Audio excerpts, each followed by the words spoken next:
The diplomatic vessel approached Earth's orbital defense grid, its shimmering blue-green hull reflecting the distant sunlight. Inside, Tyle stood alone at the command console, his four-fingered hands trembling slightly as he transmitted his identification. Codes. 23 years had passed since he'd last visited this world, and he wondered if humans even remembered what he had done for them. Approaching vessel, this is Earth Security Command. Your clearance is ancient, but valid. State your business, crackled a voice over the comm system. Tyle leaned forward, his silvery eyes reflecting the console lights. I am Tyle, former High Diplomat of the Luri Federation. I seek audience with your United Nations Space Council. They owe me a conversation. The security officer paused. Wait, Tyle? The gravity shield Tyle? From the Centauri anomaly incident? Even after all these years they remembered. Tyle felt a small flicker of hope ignite within his chest. 3 hours later, he stood before a hastily assembled council of Earth's leadership. The chamber buzzed with whispers as the assembled humans stared at the tall, slender alien. Tyle's skin had grayed with age, and the ceremonial robes of his former position had been replaced by simple traveler's garments. Counselors of Earth, Tyle began, his translator converting his harmonic speech to human language. 23 years ago, I diverted a cosmic anomaly from your solar system using my people's gravity manipulation technology. That action saved billions of lives on your planet, an older woman nodded, and cost you your position in your government. We remember, Diplomat Tyle. Earth has not forgotten its debt. Tyle's outer membrane quivered with emotion. That debt is why I am here. I come to you not as a diplomat, but as a refugee. The Luri Federation is no more.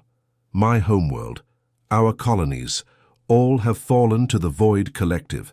Displays around the room activated, showing satellite imagery of distant worlds, consumed by darkness. Ships like black thorns surrounded planets stripped of life and resources. As far as I know, I am the last of my kind, Tyle continued, his voice dropping, and I have come to ask the impossible. The council chamber fell silent.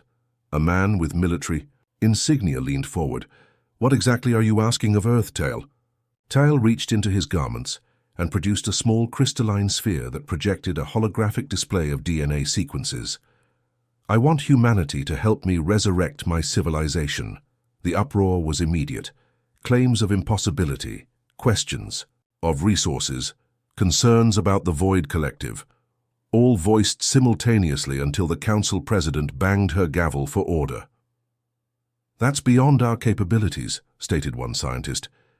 Even with our advances in genetics, resurrecting an entire species is impossible, Tyle finished.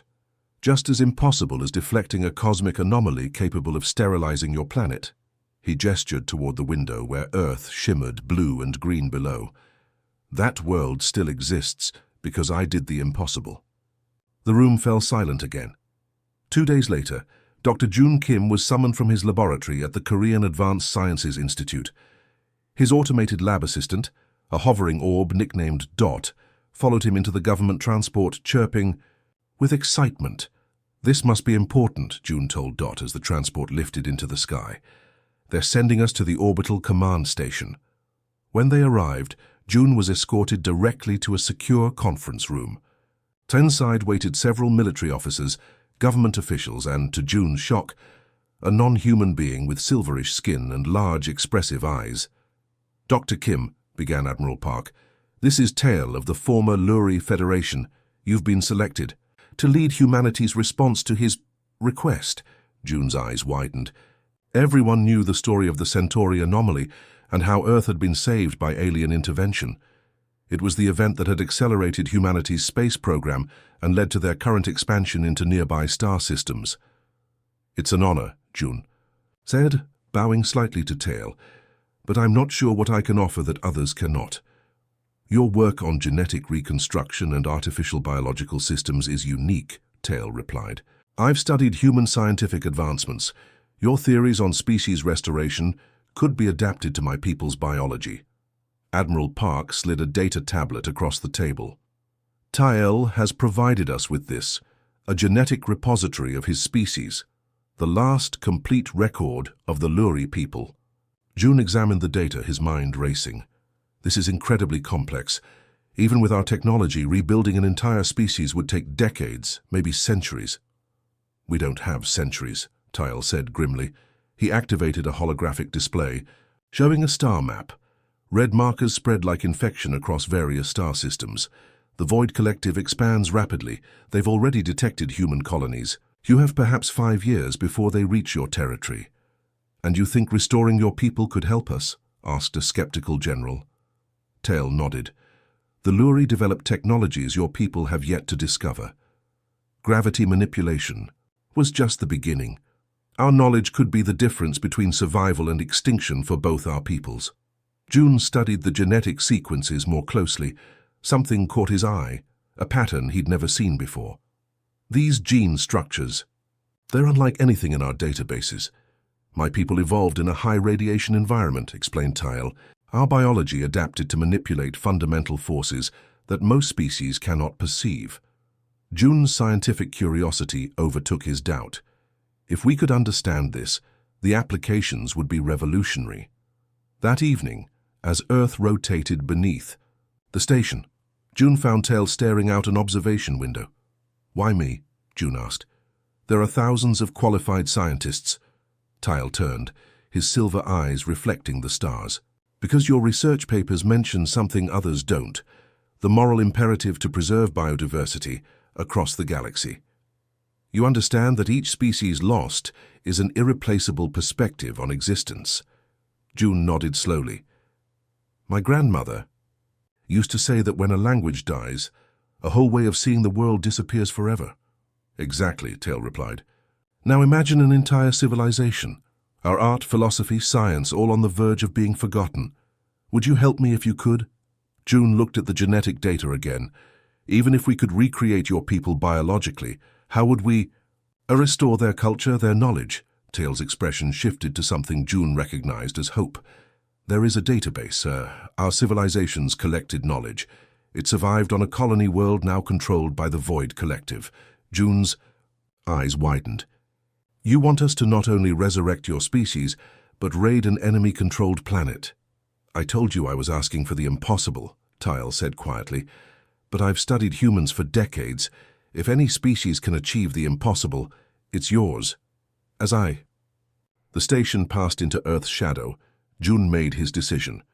Humanity did indeed owe Tale a debt, but more than that, this was a chance to prove what humans did best, refusing to accept the limitations of reality when something truly mattered. I'll need a team, June said finally. And resources unlike anything we've allocated before. Tale's outer membrane rippled with what might have been a smile. When humanity owes you a favor, I was always told, prepare for the impossible to become merely difficult. The orbital shipyard bustled with activity as Earth's finest minds and soldiers gathered for what many called a fool's mission. The massive vessel under construction, temporarily named Restoration, gleamed under the construction lights as automated drones welded its outer hull panels. Dr. June Kim stood before a holographic display of Luri DNA, manipulating the complex strands with swift hand gestures. 3 weeks had passed since his meeting with Tale, and sleep had become a distant memory. Behind him, the laboratory door slid open with a soft hiss. You look terrible, said a woman's voice. June turned to see Captain Han Sun entering, her military uniform crisp despite the early hour. Her reputation as Earth's most decorated Special Operations Commander had preceded her. 15 successful missions in contested space, and not a single soldier lost under her command. Science waits for no one, June replied with a tired smile. Especially when you're trying to resurrect an extinct species. Han studied the DNA projections. Any progress? Some. Tale's genetic repository is more comprehensive than we initially thought. It contains material from over 10,000 individuals, nearly the entire genetic diversity of their species before the collapse. Their conversation was interrupted by the arrival of Bei Jin, who entered carrying 3 steaming cups. The technology specialist had been recruited directly from the quantum computing division, his unorthodox approaches to AI systems making him both famous and slightly feared. In equal measure. I brought real coffee, Bei announced, distributing the cups. The synthesized stuff tastes like engine coolant. Han accepted her cup with a nod. Have you made headway with the Luri technology? Bay grinned and activated his wrist computer. A hologram appeared showing a small device with intricate patterns etched into its surface. This, he said proudly, is a fragment of Luri gravity manipulation tech that Tile brought with him. I've been reverse engineering it. The principles are mind-bending, literally. It doesn't just control gravity. It rewrites the local laws of physics. June leaned closer. Can we replicate it? Not yet, Bay admitted, but I have an idea. We don't need to understand how it works completely if we can restore the species that evolved alongside it. Their brains are naturally wired to interface with this technology. A chime sounded, and Tile entered the laboratory. The alien looked healthier than when he'd first arrived, Earth's medical treatments having restored some vitality to his aging body. The restoration will be ready for launch in 7 days, Tile announced. But I've just received word that the Coalition is still debating whether to proceed with the mission. Han's expression hardened. Politicians. They'll debate while the universe burns. I need to show them progress, June said, leading the group to a sealed chamber at the back of the lab. He pressed his palm against a scanner, and the door slid open to reveal a glowing tank filled with bluish fluid, floating. Inside was what appeared to be an embryo, but with distinctly non-human features. Is that? Tile's voice trailed off, emotion making his translator glitch momentarily. Yes, June confirmed. The first Luri embryo created from your genetic templates. It's only a prototype. Cellular division is stable, but we're monitoring for genetic drift. Tile pressed a four-fingered hand against the glass, his silver eyes reflecting the blue glow. You've already achieved what I thought would take years. Don't celebrate yet, Bay cautioned. Creating embryos is one thing. Growing them into adults, imprinting memories, cultural identity, that's where we need the database from Listara. The mention of the fallen colony world created a momentary silence. Listara, once a thriving center of Luri science, now lay deep in void collective territory. Han pulled up tactical displays on the room's main screen. The colony is heavily guarded. Standard military approaches would fail. We need something they won't expect. Which is why we're not using standard approaches, came a new voice. Admiral Park entered the laboratory, followed by representatives from Earth's major powers. The Coalition has reached a decision. The team stood straighter, feeling the weight of the moment. Humanity has agreed to proceed with Operation Resurrection, the Admiral announced. Not just because we owe a debt to Tail and his people, but because the Void Collective represents an existential threat to all life forms that value freedom. June exchanged glances with his teammates. This was really happening. The next 5 days passed in a blur of preparation. The restoration, initially designed as a science vessel, underwent rapid modifications. Hidden weapons systems were installed beneath its civilian exterior. The cargo bay was converted into a genetic laboratory that would make Earth's finest. Research institutions seemed primitive by comparison. On the night before launch, June found himself unable to sleep. He wandered to the observation deck where, to his surprise, he found Han staring out at the stars. Nervous? He asked, joining her at the viewport. Cautious, she corrected. This mission has too many unknowns. The Void Collective's technology is rumored to be centuries beyond ours. Yet somehow Tail believes we can succeed where his more advanced civilization failed, June mused. Han turned to him. Do you know what makes humans different from every spacefaring species we've encountered so far? We're adaptable in ways they can't comprehend. The Luri were brilliant but methodical. The Void Collective is powerful but predictable. Humans are chaotic. We try things that make no logical sense. Is that enough to win against an enemy that's consumed entire civilizations? Han's eyes reflected the distant stars. It has to be. Launch day arrived with little ceremony. The restoration, now fully crewed with 200 of Earth's best scientists and soldiers, broke orbit and approached the quantum jump point. On the bridge, Tile watched as the crew prepared for the jump that would take them near void territory. There's something you should know, he told June, Han and Bay as they gathered around the navigation console. The database on Listara. It contains more than just cultural records. It houses the accumulated knowledge of gravity manipulation that made my people unique. If the Void Collective accesses those secrets, their already formidable weapons would become unstoppable. Bay whistled softly. So we're not just on a rescue mission. We're preventing a superweapon from falling into enemy hands. Essentially, yes, Tail confirmed. My people developed ways to manipulate gravity that could, in theory, collapse stars. The implications hung heavy in the air. What had begun as repaying a debt had evolved into something far more significant, potentially saving countless worlds from destruction. As the quantum drive spooled up, casting eerie blue light across the bridge, Captain Han took her command. "Chair, all sections report ready," called out her first officer. Han looked at the unlikely team they'd assembled, a brilliant but exhausted scientist, an eccentric tech specialist, a refugee alien diplomat, and herself, a soldier tasked with an impossible mission. "Initiate jump sequence," she ordered. "Let's go resurrect a civilization." The stars outside stretched into lines, and the restoration vanished into the quantum tunnel, carrying with it the hopes of 2 species and the future of countless more.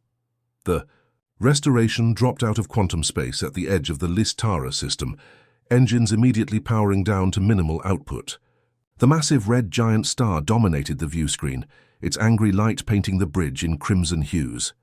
"Stealth systems engaged," Bay reported, his fingers dancing across his console.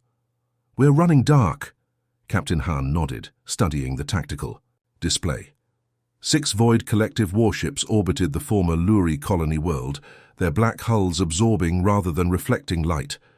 Mechanical sentries, autonomous drones shaped like elongated spiders, patrolled the space between vessels. "Those patrols are moving in perfect geometric patterns," Han observed. "Predictable, we can use that." Tal joined them at the tactical station, his silver eyes reflecting the red starlight. "Listara's main archive facility is here," he said, pointing to a structure on the planet's surface. "The cultural database would be stored in the central vault, 3 levels underground." June studied the scans. "The atmospheric composition has changed since the void took over. Higher concentrations of sulfur and methane. They're terraforming it to suit their physiology. Then we'd better move. Quickly," Han decided. "Standard insertion protocols won't work here. We need something they won't anticipate." 3 hours later, the restoration executed what the crew had started calling the dead drop. Rather than approaching the planet using propulsion, they positioned themselves on a calculated trajectory and then completely shut down all systems except basic life support. The massive ship began falling toward Listara, using only gravity and inertia, invisible to void sensors calibrated to detect energy signatures. On the bridge, emergency lighting cast eerie shadows as the crew waited in near darkness. 90 seconds to atmosphere, the navigation officer whispered. Captain Han gripped her chair. "This is either brilliantly simple or spectacularly stupid." "The line between those is often thin," Tal remarked dryly. The ship began to shudder as it skimmed. The outer atmosphere. Without thrusters to control their descent, they were essentially a meteor, albeit one with 200 people inside. "Activating atmospheric dampeners in 3, 2, 1, Bay called. The ship jerked violently as minimal systems came online, just enough to prevent them from burning up, but hopefully not enough to trigger void sensors. The temperature on the bridge rose steadily as friction heated the hull. "We're through," navigation announced. "Cloud cover in 30 seconds," as the restoration plunged into thick sulphurous clouds. Han gave the order to power up essential systems. The ship's engines roared to life just in time to prevent a crash landing, settling instead in a canyon, several kilometers from the archive facility. Han assembled the ground team in the hangar bay, 30 soldiers in environmental suits, plus June, Bay, and Tael. "The clock is running," she told them. "Our ship's signature will be detected eventually. We have approximately 4 hours to reach the archive, retrieve the database, and return for extraction." They deployed in 3 low-flying transports that hugged the terrain, skimming just meters above the rocky surface. The landscape of Listara was a study in contrasts, once beautiful crystal structures now encrusted with the black, oily residue, characteristic of void occupation. As they approached the archive facility, they encountered their first patrol, 3 quadrupedal robots scanning the perimeter with pulsing red sensors. "Hold," Han ordered, signaling the transports to land behind a ridge. She studied the patrol through high-powered optics. Notice how they move, in perfect synchronization. They're networked. Bay was already unpacking a device from his kit, which means they share a communication protocol. "Give me 2 minutes." While the tech specialist worked, June observed the facility through his own optics. The architecture is stunning, even in ruin. Those spires were designed to channel ambient energy from the atmosphere. "My people believed buildings should serve multiple purposes," Tail explained, a note of pride in his voice. "Beauty and function in harmony." "Got it," Bay announced, holding up his device. "They're using a quaternary code system. Utterly logical, utterly predictable." "Can you jam?" "Did?" Han asked. Bay grinned. "Better. I can feed them false data. Make them see what we want them to see." Han nodded. "Do it." What followed was unlike any military operation in human history. Rather than engaging the enemy directly, they performed what Bay called a reality hack. His device transmitted false sensory data to the patrol units, creating a digital hallucination that kept them chasing phantom energy signatures in the opposite direction. The team entered the facility through maintenance tunnels that Tile remembered. From his diplomatic visits, inside the once bright corridors were dim, illuminated only by pulsing red emergency lights. "The central vault is 2 levels down," Tile whispered, leading them through the maze-like structure. They encountered more. Void security, both mechanical and organic. The organic Void soldiers resembled tall, emaciated humanoids with too many joints and skin that seemed to absorb light. Rather than engaging them directly, Han employed hit-and-fade tactics, creating distractions and leading them away from the vault. "They're responding exactly as predicted," Han observed after luring a patrol into an empty storage room and sealing the door. "They follow optimal pursuit vectors every time. No deviation, no creativity."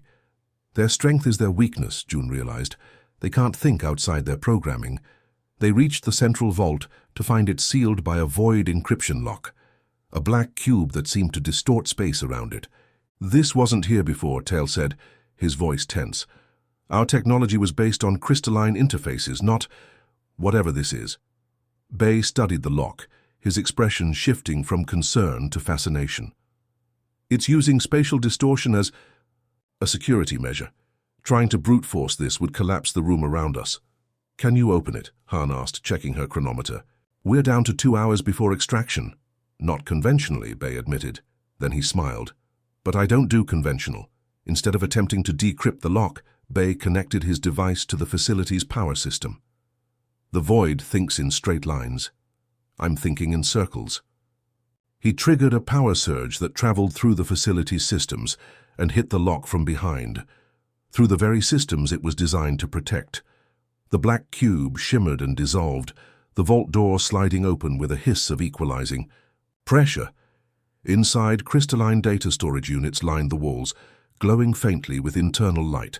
Tile moved among them reverently, finally stopping before a central column. "This is it," he said, removing a crystal the size of his palm.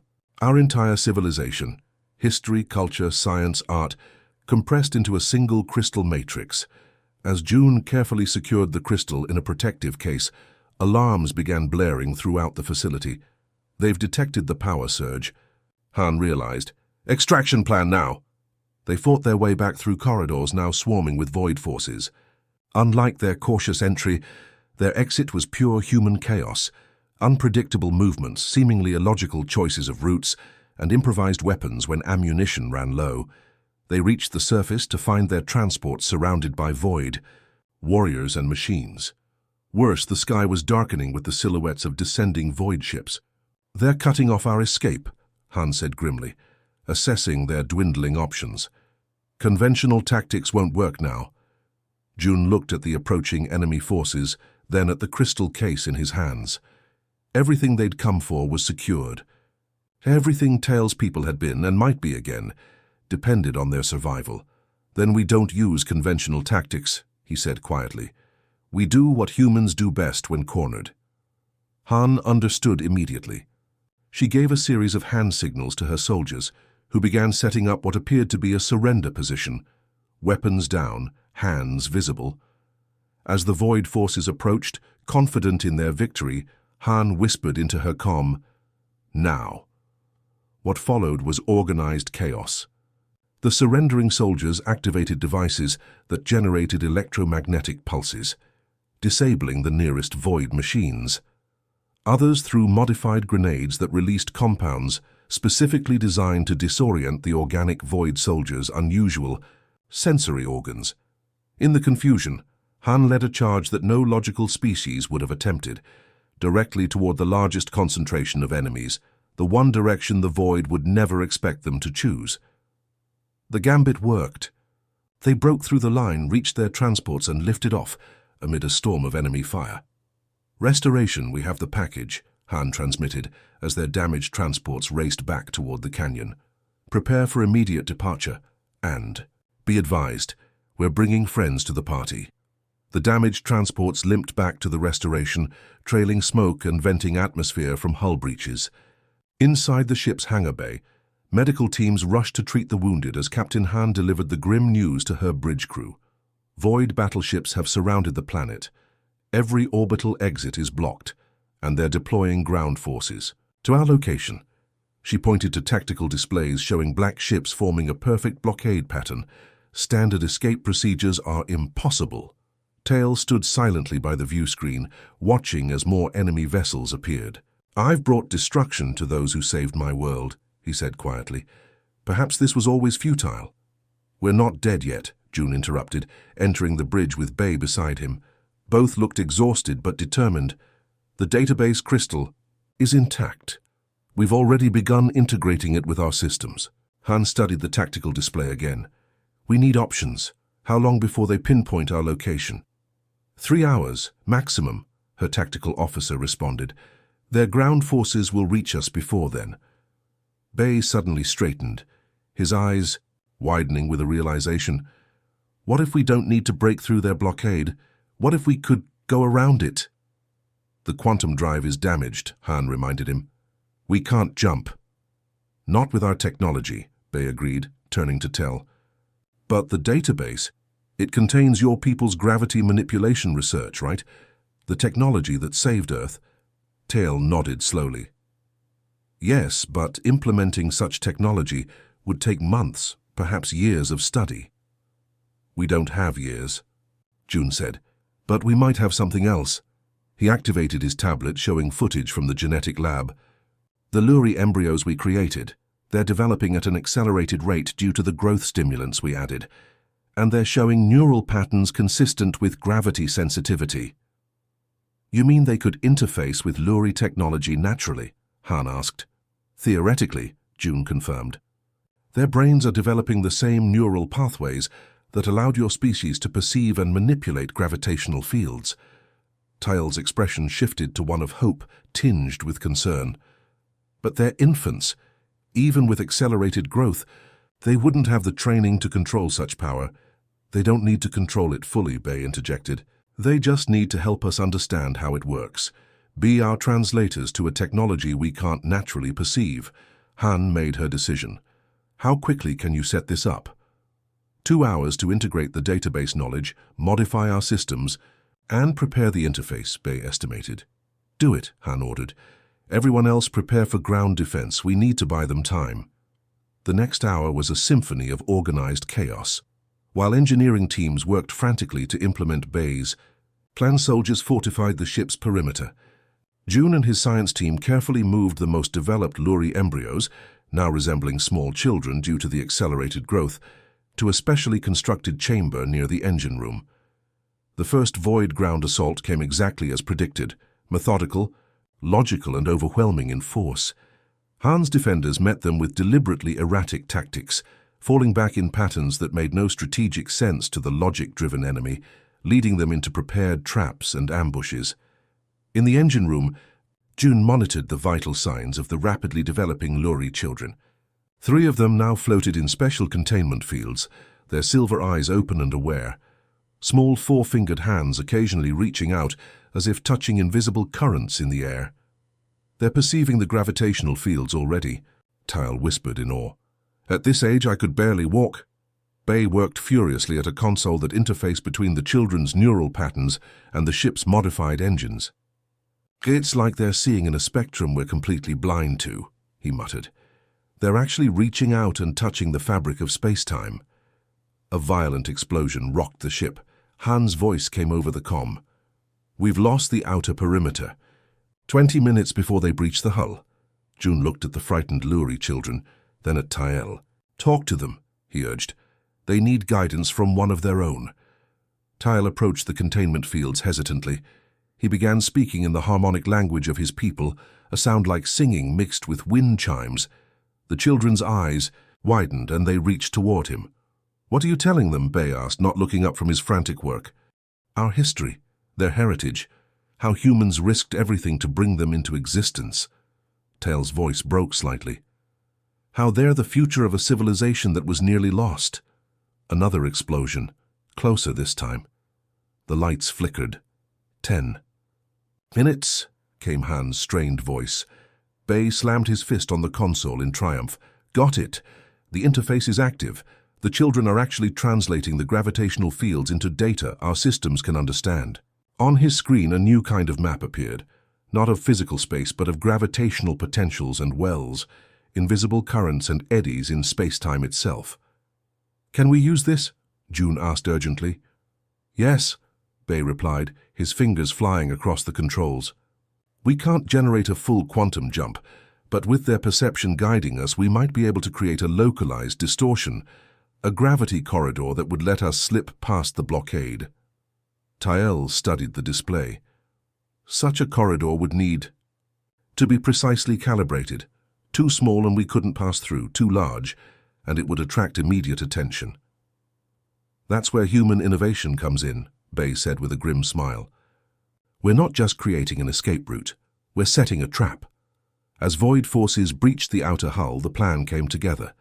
Using the Luri children's natural gravity perception as a guide, they would create not one gravitational distortion, but two, a small, precisely calibrated corridor for their escape, and a larger, unstable gravity well that would activate seconds after their passage. "Physics lesson," Bay explained to Han when she arrived, bloodied but unbowed, at the engine room. "When you destabilize a gravity well of sufficient size near multiple massive objects, like say a blockade of void battleships, the resulting cascade pulls them toward a central point with exponentially increasing force. You're creating a temporary black hole," Han realized. "More like a very angry whirlpool in space-time," Bay corrected. "Just enough to scatter their perfect formation and give us our window." Han looked at the Luri children, now working in perfect synchronization with the ship's systems, their small hands moving through the air, shaping invisible forces. "Will they be safe?" "They'll be navigating us through," June answered honestly. "It's not without risk, but they were born for this moment," Tale finished. "Just as your people were meant to help us achieve the impossible." The final minutes were a desperate race. As void forces fought their way through the ship level by level, the Restoration's engines powered up with a new kind of energy signature. The Luri children entered a trance-like state, their consciousness partly merged with the ship's navigation systems. "Course plotted," Bay announced, as the bridge shook from nearby explosions. "On your mark, Captain." Han took one last look at the tactical display, showing the perfect blockade of void ships, then at the impossible escape route the unlikeliest of navigators had created. "Initiate gravity corridor," she ordered.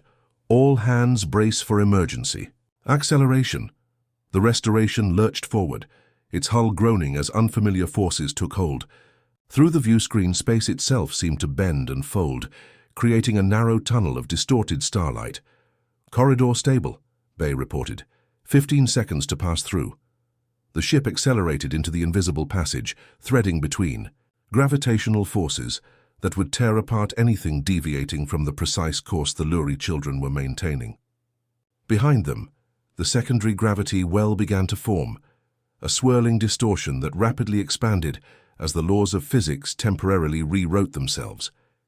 As they emerged from the corridor, the view screen showed the void blockade suddenly thrown into chaos. Ships that had maintained perfect formation were now being inexorably pulled toward a central point of intensifying gravity, colliding with each other as their pilots fought against forces they couldn't comprehend. "We're clear," navigation announced in disbelief. Tyle stood watching the devastation they'd caused, the enemy fleet that had destroyed his civilization now broken and scattered. "My people had knowledge of these forces for millennia," he said, quietly. "But we never imagined using them like this. We lacked the imagination." "Sometimes survival requires imagination," Han replied, setting course away from the system. "And humans have plenty to spare." In the engine room, the exhausted Luri children slept peacefully, unaware they had just written the first chapter in their reborn civilization's history, a chapter that began with an impossible escape. The golden light of twin suns washed over the valley as June stood on the observation platform, watching the first buildings of New Luria rise from the rich soil. 6 months had passed since their escape from Listara, and the untouched world they'd named Haven was rapidly transforming from wilderness into home. "Beautiful, isn't it?" Tyle asked, joining him at the railing. The alien diplomat looked rejuvenated, his once grey skin now shimmering with healthier silver tones. "I never thought I would see my people build again." Below them, human construction crews worked alongside the rapidly growing Luri children. Thanks to the accelerated development, Program the first generation now had the physical appearance of teenagers, though they were barely half a year old. Their slender forms moved with natural grace as they helped shape crystalline structures that captured and refracted the sunlight. "They're remarkable," June agreed. "The way they've absorbed both cultures is fascinating." "Look there," he pointed, to a building that combined Earth's practical architectural style with the flowing aesthetic of traditional Luri design. Neither fully human nor fully Luri, but something new entirely. "Necessity creates innovation," Tale observed. "They learn our history from the database, but they live alongside humans. Their identity is naturally becoming a blend of both," AE say. Shuttle descended from orbit, kicking up dust as it landed on the colony's main pad. Captain Han emerged, followed by Bay and several Earth officials. Her uniform now bore the insignia of Admiral, a promotion earned after their successful mission, the war.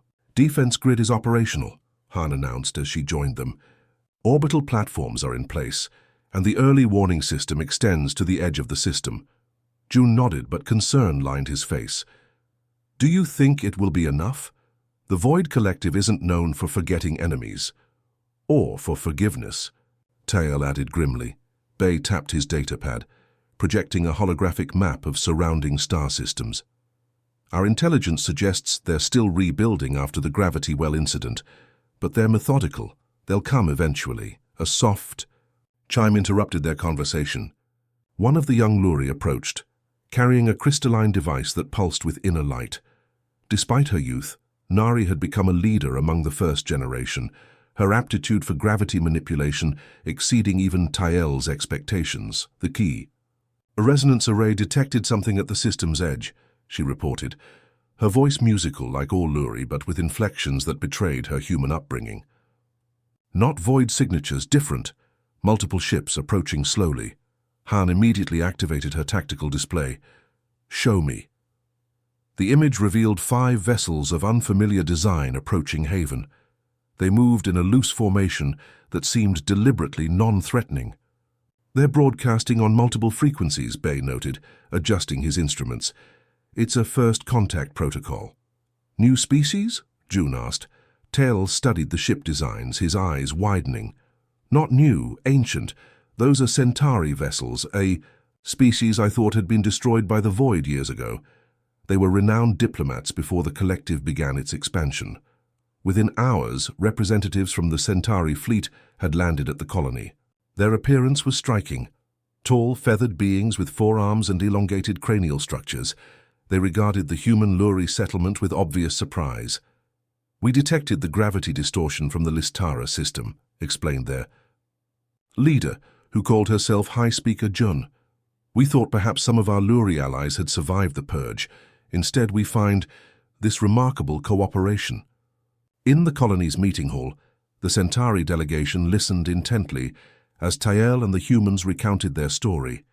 Earth's debt to Tael, the impossible mission to resurrect the Luri civilization, and their narrow escape. "You risked war with the Void Collective to repay a debt to a single alien?"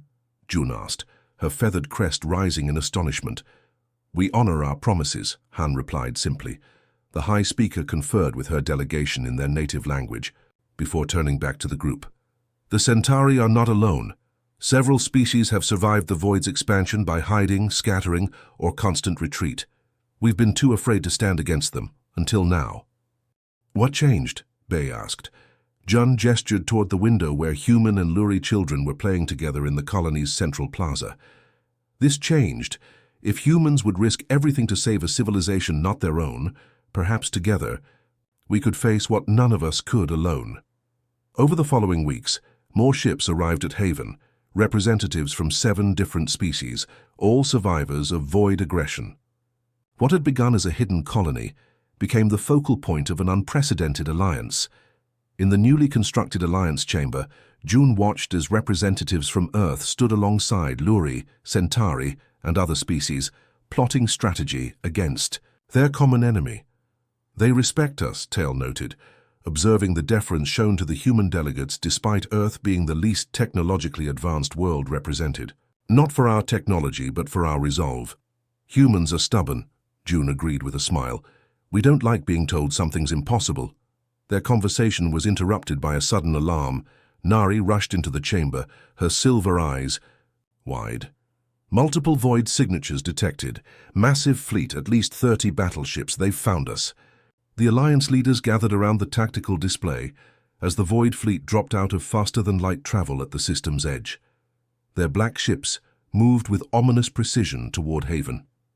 "They've come to finish what they started," Tael said grimly, "to eliminate the last of my people." Admiral Han studied the enemy formation. "They're expecting to find a small colony, not a combined fleet from 8 different species." She turned to the assembled leaders. "This is the moment. That defines us. Do we scatter and survive another day, or do we stand together?" High Speaker June stepped forward. "The Centauri have been running for too long. We stand with humanity and the Luri." One by one, the other species pledged their support. Ships that had arrived as refugees now formed a defensive line around Haven. The Void fleet approached, something unexpected happened. Their perfect formation faltered slightly, adjusting as they detected not one vulnerable colony, but a combined force. On the bridge of the Earth flagship Determination, Han smiled at the enemy's hesitation. "They're recalculating. Good. Uncertainty isn't in their nature." Beside her, Bay monitored a special console where Nari and 5 other young Luri worked in concert, their hands moving through holographic displays of gravitational fields. "The gravity net is ready," he reported. "If they enter the designated zone, the Luri can disrupt their navigation systems." The first shots were fired as Void scout ships probed the Alliance's defenses. What followed was not the one-sided slaughter the collective had expected, but a coordinated defense that combined each species' strengths: Centauri shield technology, Earth's unpredictable tactics, and the Luri's unique gravity manipulation. When the Void fleet attempted to concentrate fire on one section of the defensive line, they found their weapons suddenly heavier, their projectiles pulled off course by localized gravity distortions. When they adjusted and targeted another section, Alliance ships using Centauri phase technology simply disappeared from their sensors. For the first time in recorded history, the Void Collective was forced to retreat, their perfect formations broken, their logical tactics countered by strategies they couldn't predict. As the black ships vanished back into faster-than-light travel, cheers erupted across the Alliance fleet. On Haven's surface, humans and aliens alike celebrated what many had thought impossible: a victory against the seemingly unstoppable enemy. In the aftermath, Tael found June in the colony's memorial garden, where a single crystal spire commemorated all those lost to the Void's expansion. "This is just the beginning," Tael said quietly. "They will return with greater numbers." "And we'll be ready," June replied. "Not just humans and Luri, but all of us together." Tael looked out over the colony, where his reborn species now thrived alongside humans and their new allies. There was an old saying among my people, if humanity owes you a favor, prepare for the impossible. I never truly understood it until now. June smiled. What do you think it means? That when humans decide something matters, truly matters, they rewrite the rules of what can and cannot be done. Tael gestured to the thriving settlement around them. You didn't just save my species, June. You may have saved the galaxy. As the twin suns set over New Luria, Alliance ships from 8 different worlds maintained their protective formation around the planet, a living symbol of what could be accomplished when the impossible became merely challenging. Dani Nerd.